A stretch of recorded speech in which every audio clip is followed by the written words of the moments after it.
الزهد فی الدنیا، په دنیا کې بے رغبتی.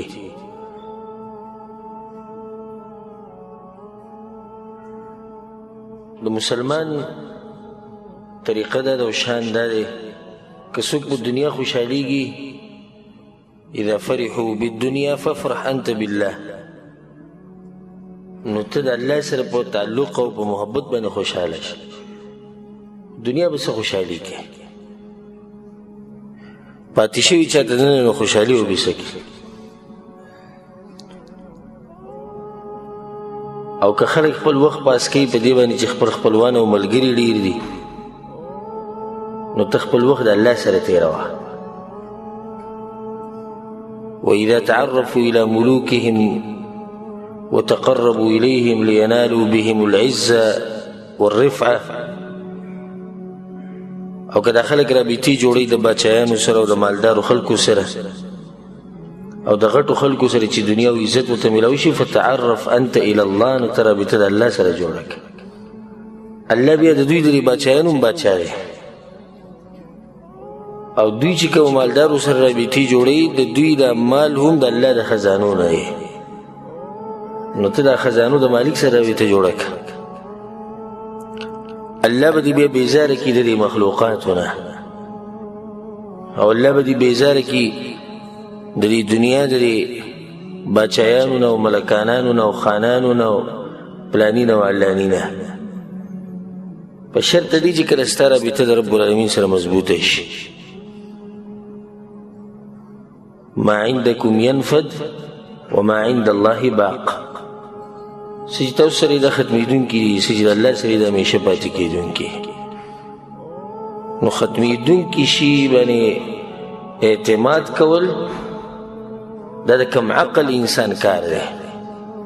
چې عقل یې کم شي او په خپله یې مني، دا ډېره د تعجب خبره ده چې موږ ټول دا منو چې دا څه چې دي دا ختمېدونکي دي، او څه چې د الله سره دا همیشه پاتې کېدونکي دي، نو بیا ولې هغه پاتې کېدونکي د پرېښودې او په ختمېدونکي پسې منډې وایي. نو زهد فی الدنیا، پلاني زهد کو په دنیا کې. علماء وی ترک حلالها مخافة حسابه وترک حرامها مخافة عقابه. د دنیا حلال پرېښوده د حساب کتاب د یری د لاسه، او د دنیا حرام پرېښوده د عذاب د یری د لاسه. دې ته زهد وایي. زهد دې ته نه چې حرام پرېښوده، صرف حرام خو به پرېږدې او پرېږدې ته مسلمان یې. زهد دې ته وایي چې هغه شی پرېښوده چې تا له په آخرت کې فایده نه درکوي، اگر که دا حلالي اگر که مباحي، خو ته یې پرېږدي د دې د لاسه چې په آخرت کې تا له فایده نه درکوي. هسې سوچ وکړې دا به څومره اوچت انسانان دي.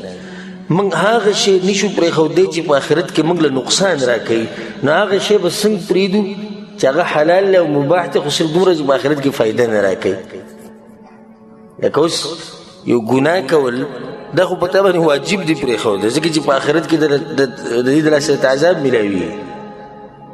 نو بیا دغه څومره اوچت انسان دی چې حرام خو یې پرېښودي، خو حلال کوم چې د ضرورت نه بره دي هغه هم پرېښودي دې د لاسه چې په آخرت کې ما له فایده نه راکوي، بله ده چې الله سبحانه تعالی به راسره حساب کتاب کوي. نو ځکه علما یو تعریف د زهد کوي، وی ترک ما لا ينفع فی الآخره. آخرت کې یو شی فایده نه ورکوي، د دې پرېښوده. بعض علما وی الزهد فی الدنیا، وی په دنیا کې زهد مطلب دی ارمانونه لنډ لنډ کول، اوږده امیدونه نه ساتل، دې ته زهد وی. او بعض علما تعریف کوي وی عدم الفرح باقبال الدنیا وعدم الحزن على ادبارها. که دنیا د ته مخه کي نو خوشحالېږه پې ما، او که دنیا د ته شا کي نو خفه کېږه ما. ډېر ښکلی صفت دی او ډېر ښکلی تعریف دی د زهد. دنیا د ته مخه کي مه خوشحالېږه پې، دا هم د الله امتحان دی. او دنیا د ته شا کي مه خفه کېږه په دې باندې، په دنیا پسې به څه خفګان کې. نو دنیا کې بې رغبتي دا د مسلمان صفت دی. دنیا باندې دوکه کېده دا کم عقل انسان چې په دنیا باندې دوکه شي. دا خبر ما تاسو ته مخکې هم کړې ده چې دنیا په لاس کې ساته او زړه ته یې مه راوله، ځکه کله چې دنیا زړه ته راوسته به خرابېږي. نو په لاس کې ساتنه ضرورت دی، خو د لاس نه چې زړه ته راشي نو بیا د دې وته ګران دي. او دغه شان دا خبره چې کشتۍ په اوبو روانې نو بچي او چې اوبه کشتۍ ته ننوځي نو بیا کشتۍ هم ډوبېږي. دنیا دومره کول څومره چې د څه ضرورت دی او که د حد نه پکې زیات ورننوتې او اوږده اوږده امیدونه او سوچونه دې شروع کړو بیا د اوبه دې کشتۍ د دننه ننوځي د هر څه به درته تباه او برباد کړي. زهد په باره کې د سلفو د دین مشران چې کوم دي که تاسو د هغوی نصیحتونه واورئ او تاسو د هغوی واقعات واورئ تاسو به حیران شئ. په سلفو کې د یو نه دا قول نقل دی وی یو سړی دی د جنت په باره کې واوري او یو سړی دی د جهنم په باره کې واوري او په ده باندې د بیا لا داسې وخت هم تېرېږي چې دی پکې الله نه یادوي لمونځ نه کوي قرآن نه وایي دې سړي ته وایي زه حیران یم بیا نه وایي زه دا نه منم هغه نه منله الله دې هغوی باندې رحم وکړي اوس ویل نه دې ښه به یې لیدلی هغه وایي زه دا منم نه چې یو سړی دی د جنت په باره کې واوري د جهنم په باره کې دی واوري بیا دې هم دی په ده داسې وخت راځي چې دی پکې نه الله یادوي نه پکې لمونځ کوي نه پکې قرآن وایي نه پکې الله بندګي کوي. نو یو کس ورته دا وایي زه جاړم ډېر هغه ورته وایي که ته خاندې او د خپلې ګناه اقرار کوې او په دې خپله ګناه باندې پښیمانې د هغه جړا نه غوره ده چې جړاګانې کوې او ګناهونه دې زیاتېږي.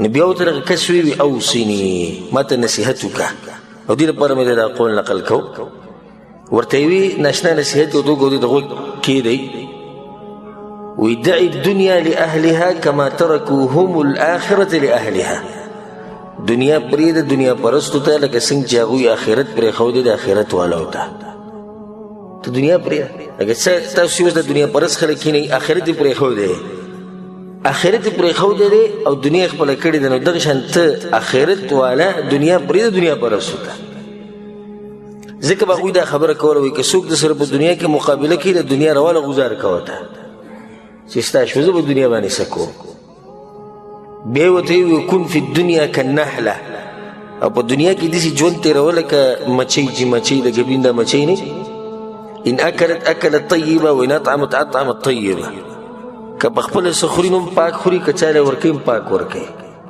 او که په څه شي باندې راولېږي نو هغه شي ته نقصان نه رسوي داسې ژوند به تېروي.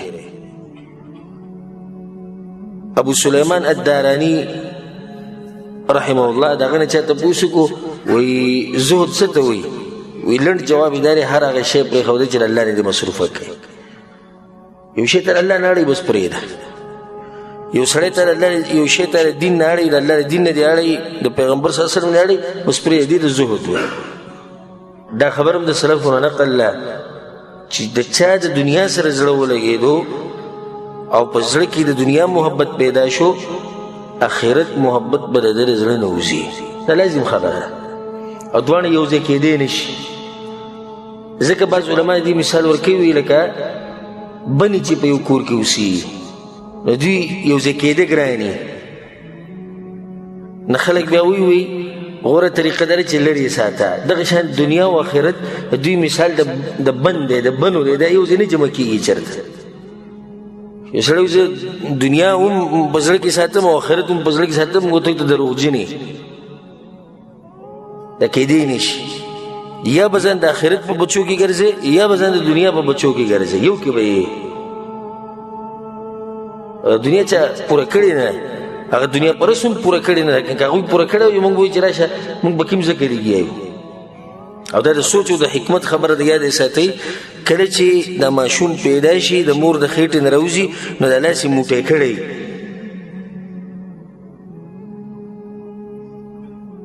وی دې کې اشاره ده دې ته چې دی هیرسناک دی دا دنیا به ګټي او راغلی دی دنیا ته دی او چې کله انسان مړ شي او که تاسو ته مړی لمبولی او لیدلی وي نو د هغه د لاس بلکل کولاو پراته که ته ولره بندې هم خو بیا کولاوي د دې کې اشاره ده دې ته وایي هېڅ مې ته مې وینه وړو دا خالي لاس ته روان یم چې دنیا ته راتو دی یې رسو چې لاس یې موټی کړی او دنیا نه چې تو لاسونه یې کولاو پراته هېڅ پکې هم نشتي موږ به کې دومره وخت تېر کړو خالي لاس ته لاړو